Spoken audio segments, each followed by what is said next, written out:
welcome back to the Morning, Noon, and Night Show. And of course, you just heard a great song from the Elliott Holden Group. And right now I'm sitting down with Elliott Holden himself. And that was Canon in D, which, by the way, was the song I walked down the aisle to at my wedding. Yes. Little different version. Of course, it probably would have been a little bit more spunky had it been played that way. It was beautiful. It was awesome. Well, thank you. I appreciate it. Thank Your you. guitar work is amazing. And you're a quick rising star in the music world. Congratulations. Well, thank you very much. I appreciate it. Yeah, introduce the other guys in your band. I have Keith Jenkins on the bass guitar and Danny Pascal on the drums. Now, both of those guys played with the James Brown Band. Well, just the bass player, actually. Just the bass player? 11 years. Yeah, 11 years. Yeah. I told him he looked much too young to be playing with him for 11 years. He must have started when he was 12. Yeah, something like that. So you're like a wonderkin like you. Yeah.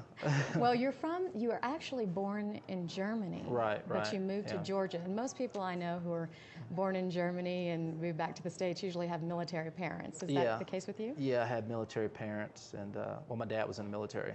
So we moved around a lot, lived in Panama, went to Nicaragua and stuff like that. So. And finally settled in Georgia? Yeah, finally settled in Georgia. So. And that's where you picked up the guitar? That's where I picked up the guitar. Now, I've kind of heard two stories on what was the catalyst to this. One was the Ralph Macchio scene in Crossroads, and the other was when you heard Eric Johnson's Cliffs of Dover. Yeah, it's a little bit of both, but actually it did start with the movie Crossroads. I saw that movie and it kind of, when I was 14, and it kind of, inspired me to pick up the guitar. But once I had picked up the guitar, I think once I heard Eric Johnson, that kind of set the tone and direction for what I wanted to do, which is a lot of rock and jazz and, blues and stuff like that. So it wasn't your first inclination, because I know you traveled with a hip-hop band for a while. I did it. And so... Yeah, well, I was still into Eric, and people like Jimi Hendrix and rock groups, but the hip-hop thing was just, it was a chance to go on the road and to travel with that band and, open up for bigger bands and stuff. So I just took that opportunity as kind of a learning, process to go on the road or whatnot. Now, going back to when you were 14 years old and you picked up the guitar, what did it take to get your parents to get you that electric guitar? Because it's not usually something they want to do. It's kind of like giving your kid a drum set. Well, I didn't start off with an electric. My first guitar was like a $30. Sears catalog used to have where they would sell guitars like in the catalog. Like, now I don't even know if they're still in business, but, but I think they're doing fine, yeah. Oh, okay. But so I bought that little, guitar with some Christmas money on my own, because I don't think anybody thought I was really serious about it. So, back then you could buy a guitar for $30. So yeah, and then you practice what, 7 to 10 hours a day? I practice a lot, but at that time I probably practiced a few hours a day. Yeah. But as that first year progressed, I practiced more and more, and my dad finally got me, a little electric guitar. He said, okay, he's interested. Yeah, they, kind of found out I was interested, so. Well, what exactly made you go into the more rock scene of it?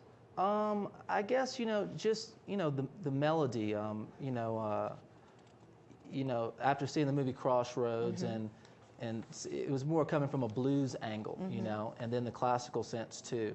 And I just started listening to, when I was 14, I was listening to like Buddy Holly and Richie Valens, which is weird because I went from listening to the Beastie Boys and Run DMC, back in the late 80s, and I'm here now I'm watching the Buddy Holly story and La Bamba. So I was really into oldies for a long time for some weird reason. Well, it probably just, opened up your musical mind, actually. It really did, especially Buddy Holly, it was like a big, thing with me. I had the vinyl, the records. Yeah, and of course the guitar. And now Robert Cray is one of my very favorite guitar men, and he has his own sound, which I adore. And so did, of course, Jimi Hendrix, Eric Johnson, and I know that that's one of the things you wanted to create yourself. You've been a part of bands, but that wasn't your desire. You wanted to be the front man. Yeah, well, it's more of a thing where I always wrote music, and a lot of people I play with, where I come from, they play in cover bands, but they didn't really, write music, and therefore it was just a natural progression. You write stuff in your room, and you start liking it, and letting your friends listen to it, and they like it, and then you want to get out and play it. So you find a means to take that, out to the street or whatever, and let people hear it. Now you have some CDs out. Yeah, I got 2 CDs out right now. And the names of those? The first one's called We Be Delicious. I put that out a few years ago, maybe 2002. And then my second one is called Radiance, and I released that last year. And you have a new one coming out this summer? Yeah, yeah. And a DVD to accompany it? Maybe? Well, maybe? hopefully, you know, we're taking a lot of little video footage while we're on the road, you know, traveling through Vail and you know, all of Colorado. And yeah, hopefully if it's in the budget. Well, you've had some amazing write-ups in magazines, and you're doing so well. And of course, tonight you're going to be playing at the Sandbar, so we want everybody to come out and see the Elliott Holden Group play, because I'm telling you, this is a rising star right here. You will not want to miss it. Sandbar in West Vail. Thank you, Elliott, for joining me today. I appreciate really appreciate Thank you. We're going to hear some more music from him later, but first, in a little bit, we're going to have Elise Howard with Habitat for Humanity. She's going to sit down with Bob Dorff and have a little chat right here on the Morning Noon and Night Show on Plum TV.